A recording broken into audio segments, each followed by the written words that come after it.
આમ તો અમે ગઢવી સમાજમાં જન્મેલા એટલે બોલવાનો અમને બાય ડિફોલ્ટ અધિકાર મળે. આજે તમને સાંભળવા માટે મને આવકાર્યો છે એ બદલ હું નાઈ સમાજનો હૃદયપૂર્વક આભાર માનું છું. તમને મજા આવે જણાવ્યા સાંભળવું, મજા ન આવે એટલે કે આપણે ઊભું રાખી દેવું, ઘરની ગાડી છે, પેટ્રોલ મળતું નથી કે ચિંતા છે. સૌથી પહેલા તો આપણે નામથી શરૂઆત કરીએ. અહીંયા આપ સૌ ઉપસ્થિત છો, હું આવ્યો છું અને સરસ્વતી માતાનો સાનિધ્ય છે અને આજે આપણે જે કામ કરીએ છીએ કે એનો સર્વ જો કોઈ આપણે કદાચ હું કાંઈ હોઉં, તમે પણ કાંઈ હોવ, એનો સંપૂર્ણ શ્રેય એ સરસ્વતી માતાના આશીર્વાદથી આપણને મળ્યો છે. એટલે આપણે સરસ્વતી માતાને યાદ કરીએ. ત્યાંથી આગળ વિશેષ અહીંયા શબ્દ જે લખેલો છે, શ્રી નાઈ સમાજ યુવક પ્રગતિ મંડળ. નાઈ સમાજમાં આપણે જન્મ્યા હોઈએ એટલે આપણને નાઈ સમાજનો ગર્વ હોવો જ જોઈએ, અને ન હોય તો આપણે માણસના પેટના ન કહેવાય. એટલે એ હોવું જોઈએ. કે જે સમાજમાં આપણે જન્મ્યા છીએ એ સમાજનો જો આપણા ઉપર ઉપકાર ન હોય, એ સમાજ પ્રત્યે આપણના હૃદયમાં કોઈ લાગણી ના હોય, તો એ માણસ તરીકે આપણે લાયક નથી. ત્યાંથી આગળ વધીએ એટલે બીજો શબ્દ છે યુવક. સમાજમાં તો આપણે બધા આવીએ, નાના બચ્ચાથી લઈ અને અબાલ વૃદ્ધ સુધી, મહિલાઓ બધા, પણ આપણે જે ટાર્ગેટ કર્યો છે એ યુવક. ત્યાંથી આગળ જઈએ એટલે ત્રીજો શબ્દ આવ્યો છે પ્રગતિ. યુવક તો છે, પણ કેવો યુવક? તો સવારે ઉઠે એટલે મોબાઈલ હાથમાં લઈએ અને સાંજે હોવે નહીં મોબાઈલ ચાલુ હોય, ભૂઈ ગયો હોય એવો યુવક?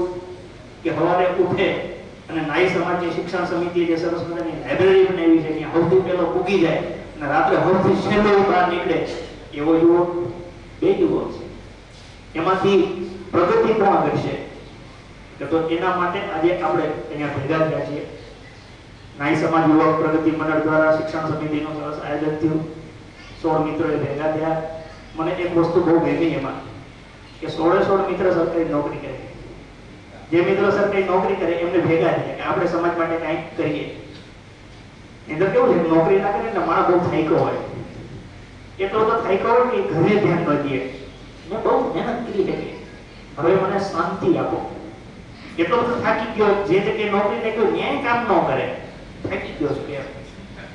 એની જગ્યાએ આ માણસોએ પોતાના જીવનમાં કોઈ પણ થાક ન રાખતા એવું નક્કી કર્યું કે આપણે સમાજ માટે કંઈક કરવું છે અને વધારે જાગૃત બની, વધારે જાગવાનો નિર્ણય કર્યો છે.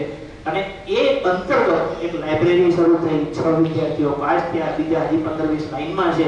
હમણાં રિઝલ્ટ આવશે એટલે એ સફળ થશે. અને એક નવું આગળનું આયોજન કર્યું કે આ વખતે 5-15 ઉપર પૂરતા રહ્યા, હવે આનાથી આગળ મોટી હરણપાળ ભરવી છે. એટલા માટે તમને આમંત્રિત કર્યા, મને આમંત્રિત કર્યા, તમારો મારો ભેળો કર્યો. એ શિક્ષણ સમિતિ માટે એકવાર જોરદાર તાળી.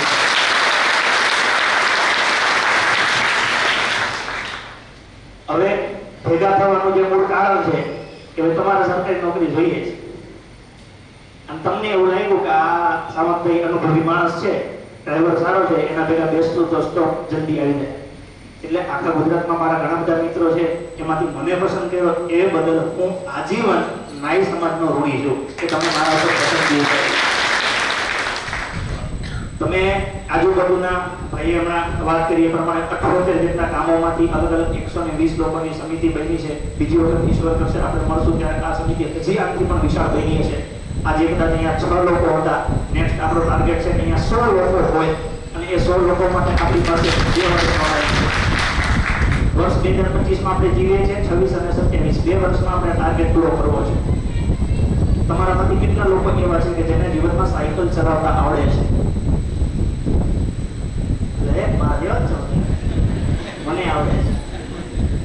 સાયકલ જે દિવસે આપણે જીવનમાં પહેલા દિવસે ચલાવતા શીખ્યા હોય તો એ દિવસે આમ મસ્ત રિધમ આવી ગઈ હોય કે પૈડા હોઈએ, પિયા હોઈએ, 2 જણાનો સપોર્ટ રાખ્યો, માટે પકડી રાખ્યો.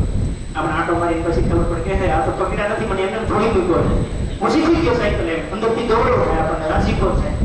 અને પછી આપણે જો ઉભી ગલીએ ચડીએ રમરમાટ જતા હોઈએ, એની કોન્ફિડન્સ આપણી અંદર બિલ્ડઅપ થઈ ગયું કે હવે મને સાયકલ ચલાવતા આવડી ગઈ.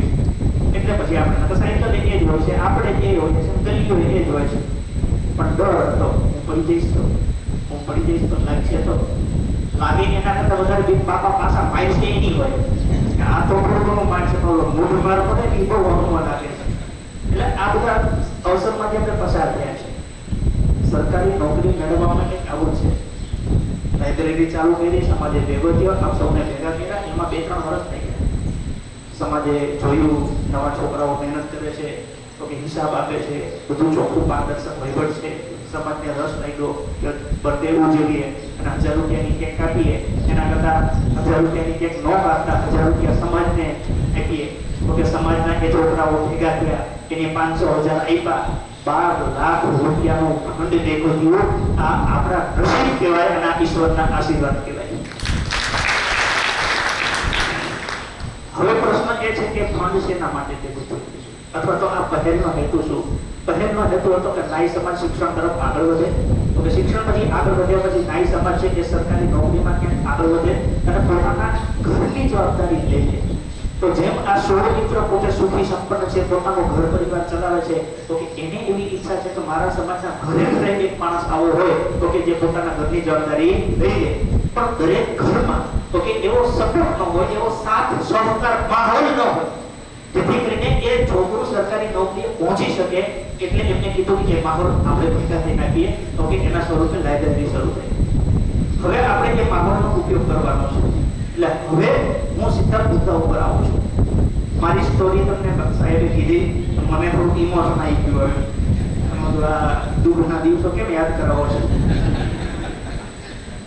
હું 7મા ધોરણમાં ગાંધીનગર મૂકી, મતલબ 6 ધોરણ પૂરા કરી ગાંધીનગર પહેલી વખત આવ્યો તો મને અંદરથી અલગ ઉત્સાહ હતો કે ખબર પડી કે હું ગાંધીનગર ભણવા જાઉં છું. તો રાત્રે ઊંઘતો નહીં, ગાંધીનગર જાઉં છું. અલગથી આમ ખબર નહીં કે વિચિત્ર મજા આવતી હતી. અને નીકળો અહીંયા સવારે સુઈ ગયો 8 વાગે, 10 વાગે ફેર્યા ઉપડી કે હવે જલ્દી પાછો કેમ પૂરું એમ. એટલે ઘણી વખતે આપણે કેવું નિર્ણય લેવામાં મજા આવતી હોય, નિર્ણય આપણે લઈ લઈએ તો પછી આપણને તકલીફ પડે, સહન કરવાનું થાય ત્યારે. તો મારા આ સુખ પાછળ મારા 22 વર્ષનો સંઘર્ષ છે. મજા જીવનમાં ત્યારે જ આવે છે કે જ્યારે આપણે મહેનત કરી હોય. સફળતા આપણને ત્યારે જ મળે છે કે જ્યારે આપણે સંઘર્ષ કર્યો હોય. તો સરકારી નોકરી એટલે શું? તો કે સખત અને સતત મહેનત. ક્યાં સુધી? તો કે તમે નિર્ણય લો છો ત્યાંથી લઈને હાથમાં ઓર્ડર આવે ત્યાં સુધી. અત્યારે મારા આજના આ સેમિનારથી, તમારી સાથે સંવાદ કરવાથી તમને અંદરથી બહુ થાય છે. ઘણા તો અત્યારે ઓર્ડરે લખી દે આપણે પીએસઆઈ ફાઇનલ છીએ, પણ અહીંથી જેવા ગેટની બહાર નીકળશે મોબાઈલ હાથમાં લેશે એટલે અડધું પીએસઆઈ ઘૂસી જાય છે. ઘરે પક્ષે કોન્સ્ટેબલ આવી જાય અને 2-3 દિવસ થશે તો પછી હા કોન્સ્ટેબલ વહી જાય. એટલે જીવનની પહેલી શરૂઆત માણસના મનથી થાય છે. આજે ધારો કે આપણે જે જગ્યાએ બેઠા છીએ આ હોલ બન્યો છે ને એની પહેલા કોકના મનમાં બન્યો છે કે આટલી લંબાઈ પહોળાઈ રાખવાની છે, આટલી ઊંચાઈ રાખવાની છે, માથે શેડ બનાવવાનો છે, પછી એનો એસ્ટિમેટ નીકળ્યું હોય છે. એટલે જો તમારે સરકારી નોકરી જોઈતી હોય તો પહેલા તમે પોતાની જાત ઉપર ભરોસો રાખી અને નિર્ણય લેવો. ફિક્સ એમ કે મારે સરકારી નોકરી કરવી છે, આવો એક નિર્ણય લેવો પડે. હવે એ નિર્ણય તમે લો તો એના માટે આગળ શું કરવું એની પ્રોસેસ ચાલુ કરતા એક વખત હું પૂછી લઉં કે અહીંયા બેઠેલા કેટલા લોકો એવા છે કે જેની અંદર ખાને થોડી અમથી ઈચ્છા છે કે મારે સરકારી નોકરી જીવનમાં મેળવવી છે, એવી ઈચ્છા હોય. વડીલ હાથ અધર ન કરતા હો, ઉંમરની મર્યાદા છે, કારણ કે અમારે 2 જોઈએ છે. ઓકે, તો લગભગ અહીંયા બેઠેલા બધાની ઈચ્છા છે કે સરકારી નોકરી જોઈએ છે. તો વડીલ શું કરવા આવ્યા છે? તો આપણા માતા પિતા આપણને કેમ એવું પ્રેશર કરે છે સરકારી નોકરીની મહેનત કરો, જી હા અમે જોઈ લે હું તો મહેનત કરો, આવું આપણા ઘરના કેમ કહે છે? તો હું એના 2 દાખલા તમને આપું. માની લો કે આપણા પપ્પા જ્યારે આપણી ઉંમરના હતા ત્યારે એમની પાસે 2 ઓપ્શન હશે, સરકારી નોકરી અથવા તો વ્યવસાય. આપણા પપ્પાએ કદાચ વ્યવસાય પસંદ કર્યો હોય અને એમના કોઈ મિત્રએ નોકરી લીધી હોય ત્યારે એવું બને કે નોકરીમાં શરૂઆતમાં જ્યારે આપણા પપ્પા આપણા જેવડા હશે એટલે આજથી 20 કે 40 વર્ષ પહેલા ત્યારે પગાર ધોરણ બહુ ઓછા હતા. પગાર ધોરણ કેવા હતા? 200 રૂપિયા, 320 રૂપિયા, 470 રૂપિયા, આવો પગાર હતો. 2500 તો મને એવરેજ. એટલે આવા પગાર હતા. ત્યારે કદાચ કોઈ મિત્રોએ એવું કીધું કે નોકરી ના કરવી, ધંધો કરીએ, ધંધામાં આપણે 2-5 હજાર કમાઈ લઈએ. તો અત્યારે હવે ઊંધું થઈ ગયું છે. અત્યારે ધંધામાં કોઈ તાત્કાલિક લાભો બધી થઈ જાય છે. નોકરીમાં તો 25,000માં તો 5 વર્ષ એટલે લોકો પાસે બે ઓપ્શન છે,